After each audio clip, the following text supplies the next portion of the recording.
ঐতিহাসিক ৭ নভেম্বর জাতীয় বিপ্লব ও সংহতি দিবসে সাতক্ষীরা জিয়া সাইবার ফোর্সের সপ্তাহব্যাপী বৃক্ষরোপণ কর্মসূচি উদ্বোধন করা হয়েছে।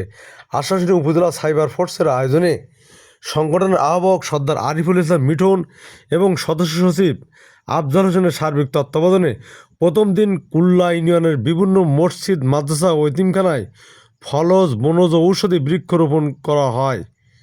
প্রধান অতিথি হিসেবে উপস্থিত থেকে বৃক্ষরোপণ কর্মসূচি উদ্বোধন করেন জেলা ছাত্রদলের সাবেক সহসভাপতি ও আগরদাড়ি রহমানিয়া মাধ্যমিক বিদ্যালয়ের সভাপতি রফিকুল ইসলাম। এ সময় উপস্থিত ছিলেন জেলা স্বেচ্ছাসেবক দলের সদস্য মোহাম্মদ মাসুম বিল্লাহ, কুল্লা ইউনিয়ন ছাত্রদলের সভাপতি মোরশেদুজ্জামান ইমন, তাঁতি দলের সদস্য সচিব মোহাম্মদ কামরুল ইসলাম, বিএনপি নেতা শফিকুল ইসলাম, ডাক্তার আনিসুর রহমান, আব্দুস সালাম, বাবলু, রেজাড আলী, যুবনেতা ইব্রাহিম, মিলন, স্বেচ্ছাসেবক দলের নেতা জুয়েল রানা, সামিউল সোহাগ, রায়হান। এ সময় কুল্লা ইউনিয়নের বিভিন্ন মসজিদ, মাদ্রাসা ও এতিমখানার সভাপতি, সম্পাদক এবং মুসল্লিরা উপস্থিত ছিলেন।